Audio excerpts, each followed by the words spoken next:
सर्वे संतु निरामया सर्वे सुखिनः भवन्तु। भारतवासियों को मेरा हार्दिक नमन। अमृता अंकुर लोह कैसे बनता है, यह औषधि का नाम बताया हमने। यह भैंसत जतनावली के अनुसार से मैं आपको यह ज्ञान परमार्थ के लिए दान दे रहा हूँ।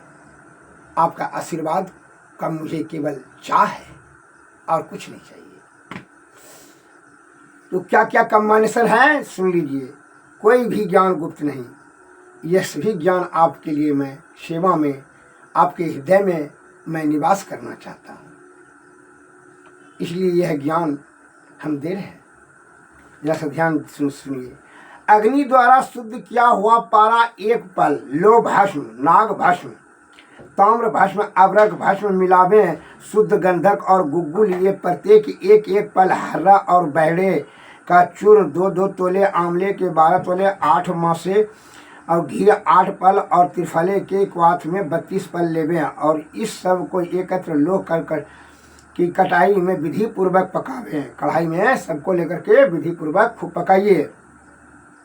फिर पाक विधि जानने वाला चतुर्वैद्य लोह पाक को समान कर करके पाक को सिद्धि हुआ जानकर उतार ले में पश्चात बमन विरचना आदि के द्वारा शुद्ध किया हुआ बमन उल्टी दे करके और झाड़ करवा करके शुद्ध किया हुआ रोगी प्रातः काल उठ करके शौचा आदि से निवृत्त होकर के गुरुओं देव और ब्राह्मणों का पूजन करके इसकी एक रत्ती मात्रा लोहे के बर्तन में लोहे के डंडे से घृत के साथ खरल करके सेवन करें और इसी क्रम से प्रतिदिन इसकी एक एक रत्ती मात्रा की बढ़ा करके खाएं। इसके ऊपर से नारियल जल का अथवा दूध पान करें।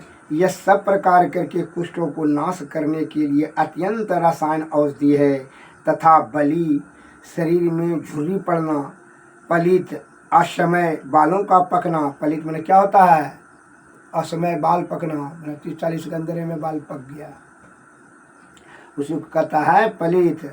और बलि मैंने शरीर में बहुत ज़्यादा झुर्री, अभी जो है ना 40-50 होने हुआ झुर्री लटक गया, उसी को पांडु परमेह। परमेह किसको कहता है, धातु पिघल करके। पांडु किसको कहता है, जॉन्डिस को, जो पीला चेहरा हो जाता है। और परमेह किसको कहता है, जो पिघल करके धातु ब्रिज पिघल करके जो होता है पिघल करके पेशाब का रास्ता दिखता है उसको परमेह कहता है। वही जब पुराना होता है तो मधुमेह कहा जाता है। परमेह आम बात वात रक्त कृमि रोग शोथ बवासीर पथरी स्थूल वात जन्य रोग क्षय और महाश्वास आदि रोगों को शीघ्र नष्ट करती है एवं जठराग्नि को दीपन करने वाली हृदय को हितकारी तथा बल वर्ण वृज और आयु की अत्यंत वृद्धि करने वाली इस औषधि को सेवन करते समय साग खटाई और स्त्री संग को सर्वथा त्याग देने और जंगल की जीवों के मांस का रस लवंगा आदि का जो है मांस शाली वालों का और साठी के चावलों का भात मूंग दही शहद गुड़ और दूध का इस भोजन करें। शहद मिला करके जो घी मिला कर हुआ दूध पान करना हितकारी है। इससे दुर्बल और क्षीण धातु वाले मनुष्य अत्यंत वीर्यवान होते हैं। जिस कृष्ण पक्ष में 3 दिन और शुक्ल पक्ष में 5 दिन पूरा चंद्रमा रहता है, उसी प्रकार इसका सेवन करता जन पूर्ण चंद्र की समान पूर्ण ब्रिज और अत्यंत कांतिमान हो जाता है। या मैं भैंसत जतनावली को पढ़ कर करके मैं सामने रख करके बता रहा हूँ ताकि आप जो है ना प्रमाण चाहिए आपको सही बात का। ऐसे नहीं बोलेंगे कि बैद जी जो है ना अब हवा में तीर मार रहे हैं, ये तो अपने मौखिक से बता रहे हैं, इसलिए इसको झुटलाने का कोशिश नहीं करेंगे। आप देख लीजिए, आपको मैं दिखा देता हूँ भैंसत जतनावली, देख लीजिए।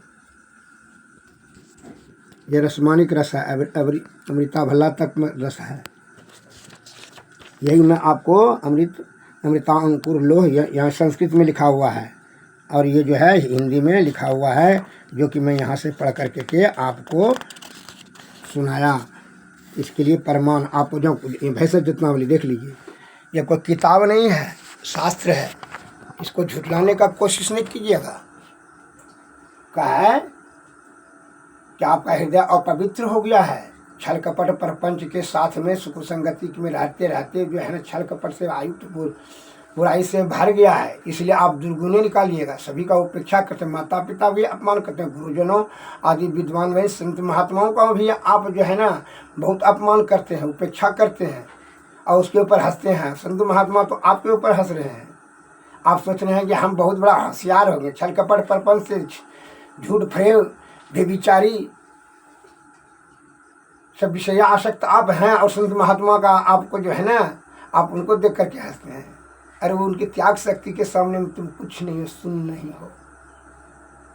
वह आदिकाल से हमारी आने वाली पीढ़ी की सुरक्षा के लिए अनेक यत्न कर रहे हैं और जीते जी चाहते हैं क्या कि मोक्ष हो जाए। कैसा यत्न करेंगे। इसीलिए वो परम पूजनीय है। आदि विद्वान ऋषि मुनि महात्माओं के द्वारा यह बड़ी कृपा कर करके यह ज्ञान रूपी प्रसाद हम लोगों को सुखमय शांतिमय जीवन यापन निरोगमय बनाने के लिए यह दान में दिए हैं। उनकी बड़ी कृपा है। वो परम पूजनीय है। इसमें जरा सा भी कोई विचार विमर्श नहीं, लेकिन परंतु कुछ नहीं होना चाहिए। अतः उनका ज्ञान को श्रवण कर करके समझ करके अवधि बना करके सेवन करें। आलस और लालच को छोड़ दें। विदेशी दवाएं खाएंगे और हम निरोग हो जाएंगे। उसके कारण से नाना प्रकार का साइड इफेक्ट से आपकी आयु बहुत क्षीण होती चली जा रही है। फिर भी जो है आप झूठी ताल ठोक रहे हैं कि जो है बड़ा होशियार। क्या होशियार है। आयु को गंवा दिया, उलूल जुलूल कूड़ा कचरा मथा में भर लिया। अपने आप होशियार, इस होशियार नहीं हुआ है, छार हो गए, छल कपटी हो गए। छल कपट से अपना ही कुल्हड़ी अपने ही पैर में मार दिया, अपना आयु छीन कर लिया अपने हाथ से। इसको मैंने आपके समक्ष रखा, सुनकर समझ लें और ज्ञान अमल करें। अमल करने से ही अत्यंत लाभ मिलेगा। जय हिंद, जय भारत, नमस्कार।